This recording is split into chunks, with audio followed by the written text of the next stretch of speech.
Bonjour à toutes et à tous, bienvenue sur Grand Littoral TV, votre chaîne d'information en régional en continu. En images en 8 minutes, voici le journal de la rédaction de ce mardi 23 octobre. Avant toute chose, vos prévisions météo. Après quelques voiles nuageux présents dès le lever du jour, le soleil devrait tout de même dominer de nouveau cette journée. Un temps sec et dégagé prévu aujourd'hui, avec des températures un peu fraîches peut-être ce matin, mais de saison cet après-midi. 15 degrés à Dunkerque, 16 à Calais, Boulogne, ainsi qu'à Saint-Omer. Les prévisions météo complètes, bien sûr, on en reparle juste après ce journal. On ouvre d'abord cette édition avec les images d'un nouveau parking poids lourd de 200 places au port de Dunkerque, une zone tampon permettant aux routiers de stationner en attendant leur passage vers l'Angleterre et de profiter aussi de services de douche et de restauration sur place. C'est une solution logistique attendue par tous, car auparavant les camions se garaient un peu n'importe où autour du port et gênaient parfois la circulation ou les riverains. Cet aménagement a été financé en partie par le gouvernement anglais et offre donc plus de sécurité aux transporteurs avec une double rangée de clôtures et de la vidéosurveillance. Ce nouveau parking devrait aider la gestion du trafic dans le cadre du Brexit à venir. Explication sur place au micro de Corentin Escaillé. C'est un outil qui a été financé par le gouvernement anglais qui nous permet de stocker plus de 200 camions en toute sécurité à l'intérieur du terminal et donc d'offrir des capacités de stockage et des capacités de service pour le compte des transporteurs. Alors jusqu'à maintenant, ils stationnaient un peu partout, sur tout un tas de zones le long du littoral ou même en Belgique. Et demain, ils vont pouvoir stationner à la demande en fonction de ce dont ils ont besoin. Soit une coupure parce qu'ils ont besoin d'un temps de coupure, soit des temps plus longs. Par exemple, sur les week-ends, on peut envisager que ces camions-là restent 12 heures ou 24 heures stationnés sur le parking.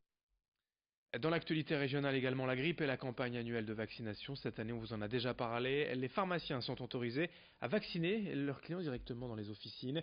Une nouveauté qui doit permettre de protéger le plus grand nombre. En 15 jours déjà, plus de 20 000 vaccinations ont ainsi été faites dans les pharmacies.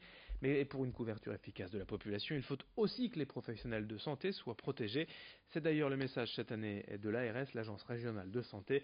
Une prévention mise en place donc auprès des professionnels et expliquée au micro d'Idil Gunay. Cette fois-ci, on s'est dit qu'en mettant en place une vidéo participative avec des professionnels qui étaient motivés pour la vaccination, peut-être que ça pourrait lever les doutes et les incertitudes des hésitants qui ont encore besoin d'être convaincus que c'est bien d'être vacciné pour soi et pour les patients et résidents de la région.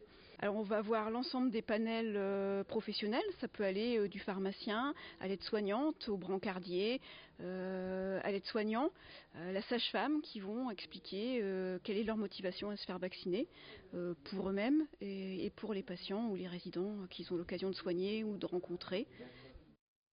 Le grand angle de la rédaction alors que la saison de la coquille Saint-Jacques vient de débuter le 1er octobre. Nous avons pu embarquer en début de semaine à bord d'un navire spécialisé basé à Boulogne, une virée en mer pour vivre la pêche de près. Un reportage signé Louis Caillé. Lundi matin, 4 heures.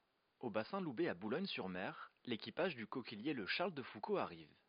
Quelques instants plus tard, c'est dans l'obscurité la plus totale que le bateau se dirige vers une zone de pêche à 1h30 du port.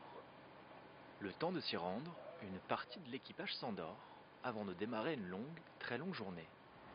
C'est une zone qu'on a travaillée en tout début de saison, qui était assez riche, on va dire. Donc, on va redémarrer là. On va essayer là pour commencer. Les marées, elles ont changé, il y a moins de courant, donc on va essayer là-bas.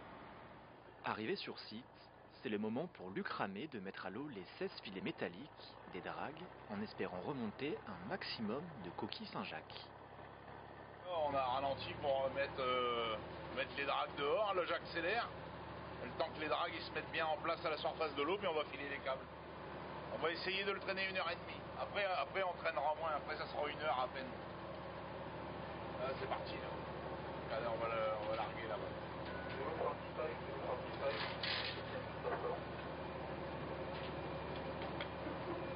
Je fais attention parce qu'on est en plein dans le rail, dans la voie nord-est, donc faire gaffe avec les cargos. Pêcher la coquille Saint-Jacques, c'est un peu partir à l'aventure avec beaucoup d'incertitudes. Car même après 30 années à pêcher, rien ne garantit au capitaine que les coquilles sont là. Soit parce que le travail a déjà été fait par d'autres, soit parce que le gisement s'est déplacé à cause des marées. On ne sait jamais ce qu'on va trouver, hein. Là on a filé en espérant... Bon là c'est un premier trait, hein. On file jamais vraiment à l'endroit pile poil où on voudrait être, on file toujours un peu avant pour essayer, on tâte le terrain, quoi. On veut pas toujours se diriger sur les collègues. Donc là, il y a les collègues qui sont plus sur voie, mais bon, on va pas filer avec eux, on va filer avant. Puis on va aller les chercher tout en tirant nos engins de pêche, quoi. Mais il n'y a rien qui nous certifie qu'on va trouver de la coquille, hein. Il peut ne rien y avoir. On espère trouver quelque chose. C'est pour ça qu'il faut essayer. 1h30 plus tard, c'est le moment de lever les filets, les vider, les remettre à l'eau, puis procéder au tri. Le processus va ainsi se répéter une vingtaine de fois jusqu'au soir, avec pour objectif d'atteindre les quotas, soit 2200 kg par jour. Pour l'équipage, à peine le temps de finir de trier qu'il faut de nouveau réceptionner les filets pleins à craquer.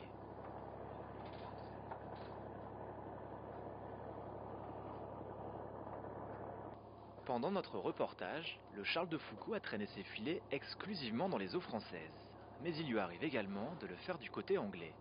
En cas de Brexit dur, les Britanniques pourraient interdire aux bateaux étrangers d'accéder à ces eaux, ce qui ne rassure pas les pêcheurs.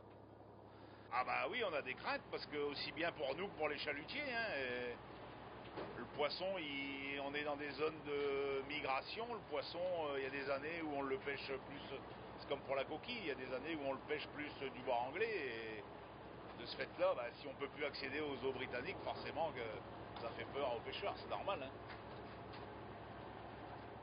Après 18 heures en mer, retour au port de Boulogne pour décharger et stocker les 60 caisses de coquilles qui seront vendues à la criée au petit matin. De notre côté, c'est l'heure de rentrer et d'aller se coucher après 24 heures à rester éveillé. Il est 2 heures du matin et l'équipage, lui, repart pour une journée de pêche. Fin de ce journal sur Grand Littoral TV. D'autres infos à suivre dans un instant.